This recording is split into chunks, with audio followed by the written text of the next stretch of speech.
Borderlands 3 has a very wide balance. That is to say, the worst weapon is so far off from the best weapons. And while I've spoken at length about the worst weapons in this game, the latter is what we're talking about today. Hey everyone, I'm Constant Canadian, and these are 8 of the most powerful weapons in Borderlands 3. If you enjoy this video or find it helpful, be sure to leave a like and subscribe as it really helps out the channel. Starting off the list is Iron Bear.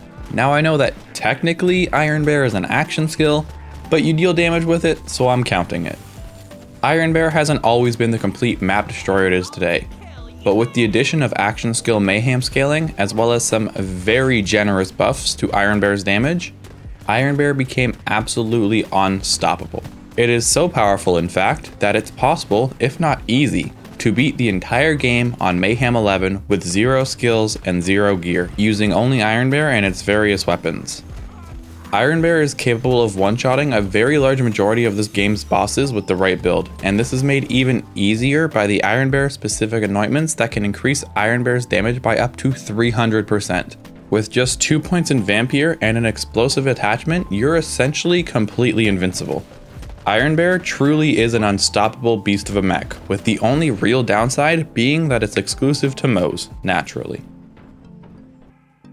Up next is the Speedloadin' Hellwalker. The Speedloadin' Hellwalker is Borderlands 3's biggest turnaround story, as a month after launch its damage actually got nerfed. But then just under a year later, it got a massive 317% damage buff, making it one of the best shotguns in the game. Even with its fire exclusivity, it's still more powerful than a purple Jacob shotgun with a 25 times pellet count, despite the Hellwalker being significantly less rare. The best part of the Hellwalker is that it has 0 part variation, which, while that kinda goes against the grain of a Borderlands game, makes this shotgun super consistent and always super powerful. The Hellwalker's biggest downside is its relatively low fire rate, as it's a one-shot reload weapon, which essentially limits it to a fire rate of 1 unless you're playing as Flak with points and Leave No Trace. But even with that setup, it still has a pretty subpar fire rate. Regardless, it still carries super hard for the majority of the game's story, and can be acquired from Road Dogg in the Splinterlands on Pandora. This next entry is kind of cheating, as it's technically 2 entries, but the premise is the exact same, so there's no real reason to take up 2 spots on the list. Those 2 entries are the Face Puncher and the Blade Fury, a melee Amara's bread and butter. Full disclosure, these weapons are really only powerful if you're running a melee build, which means their power is exclusive to Amara, but regardless. The Face Puncher and the Blade Fury are both weapons that shoot melee damage, with the Face Puncher dealing 100% of the weapon card's damage as melee damage. This may not seem too insane at first, but when you consider that they're not only affected by bonuses to melee damage, but any ability, artifact, or class mod that changes melee mechanics affect them as well. This means that with Amara's Purple Tree skill Body and Mind, for example, these weapons will either cause 7 or 14 novas per hit, or 5.59 novas per second with good accuracy. These weapons are also affected by melee artifacts like the Static Charge or Stone artifacts, as well as Amara's Illuminated Fist skill, granting one single melee attack 3 separate elements at once before anointments have even been taken into account. With the correct melee build on Amara, these weapons are able to clear all of the content in the game. Yes, even true Guardian Takedown, if you really wanted to do that for some reason.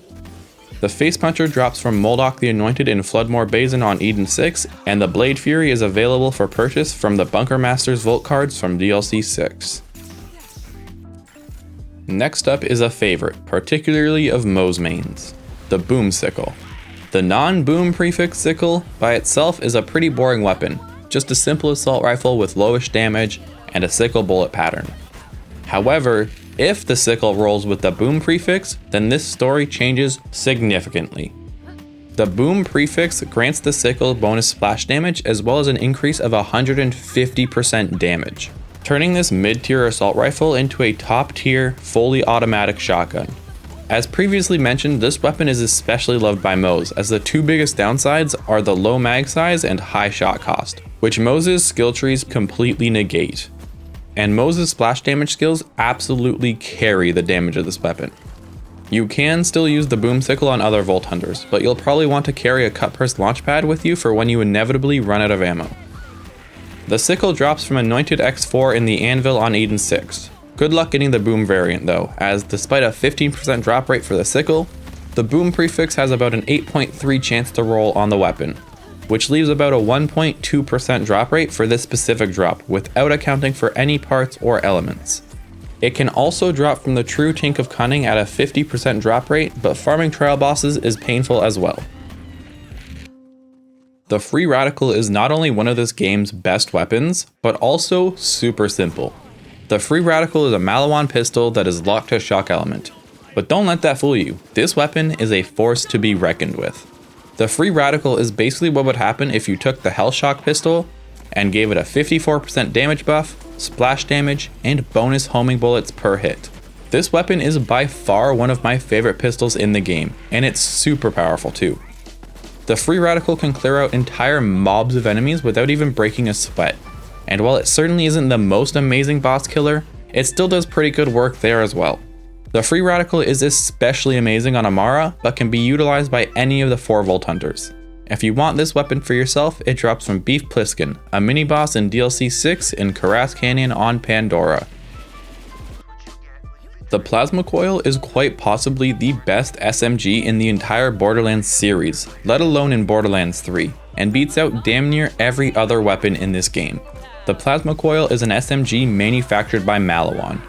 After a short charge time, this weapon shoots a burst of 16 elemental projectiles that deal splash damage. With its insanely high fire rate, those 16 projectiles are fired almost instantly and deal insane damage. Unfortunately, the Plasma Coil is locked to shock and radiation, however, with the use of anointments, that's pretty easily overcome. Plus, radiation is the second best element in this game anyway. The Plasma Coil makes every single mobbing situation trivial at worst, and even most bosses are made almost too easy by it. Every Volt Hunter will be an absolute destroyer of worlds with it, but it certainly performs best in Amara's hands due to her insane synergy with Maliwan weapons and elemental damage. Now for the bad news.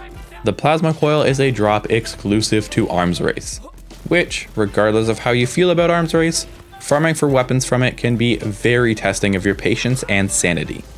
However, the Plasma Coil is fully worth that pain, as it's just that good. Would you believe me if I told you that one of Borderlands 3's most powerful weapons is a fish? More specifically, the Fish Slap Grenade. This one grenade is, with the help of 2 other items, able to destroy every mob, every raid boss, every atom in this game. The Fish Slap is manufactured by Pangolin.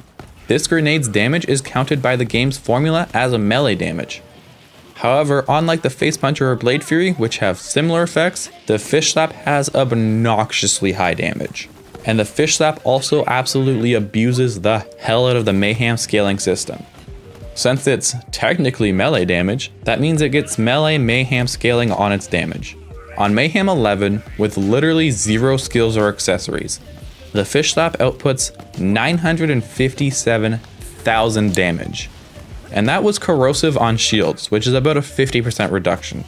Once you start building for it with melee boosts, artifacts, class mods, etc., the Fish Slap gets absolutely stupid, with upwards of 2 million damage per hit, again with corrosive on shields, with its only real downside being a very limited and hard to come by ammo.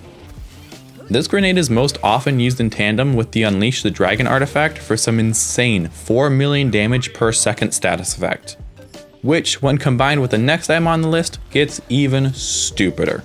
If you want one for yourself, the Fish Slap grenade drops from any of the Cartel mini-bosses in the Revenge of the Cartels event. But what if I don't want to actually have to try to do damage, I hear you asking? What if I just want to press one button and delete anything in my path without fail? Well, the answer is quite simple. The Guardian Angel. The Guardian Angel is a shotgun manufactured by Hyperion, and while it does have low damage and seemingly bad stats, that has nothing to do with why it's the most powerful weapon in the game. The Guardian Angel's special effect is what makes it the most powerful weapon in the game. This weapon's special effect is, the further away from a target you are, the more damage you do. This damage increase can go up to 500% at 25 meters, and, more importantly, applies to all damage dealt by the player while holding this weapon. This includes the weapon's own projectiles, yes, and action skills, and yes, grenades and status effects. The Guardian Angel's most broken use case is with the previous item mentioned on this list, the Fish Slap Grenade, as not only will the Guardian Angel buff the grenade's damage to disgusting levels, but if it's used in tandem with the Unleash the Dragon artifact, it will also buff the damage of that artifact's status effect as well, making this combo the true trifecta of Borderlands 3 destruction. By simply throwing one Fish Slap Grenade from a distance while holding the Guardian Angel shotgun, and with the Unleash the Dragon artifact equipped, you can one-shot every single enemy in this game, including Hemovorus the Invincible. That's not the only use case for the Guardian Angel, and it does have some pretty crazy interactions with some of the rocket launchers in this game. But the Guardian Angel, Fish Slap, and Unleash the Dragon is the most powerful weapon combo in the entire game of Borderlands 3. So there you have it, the tools to shred through every single piece of Borderlands 3 content. Thank you all so much for watching and have a fantastic day.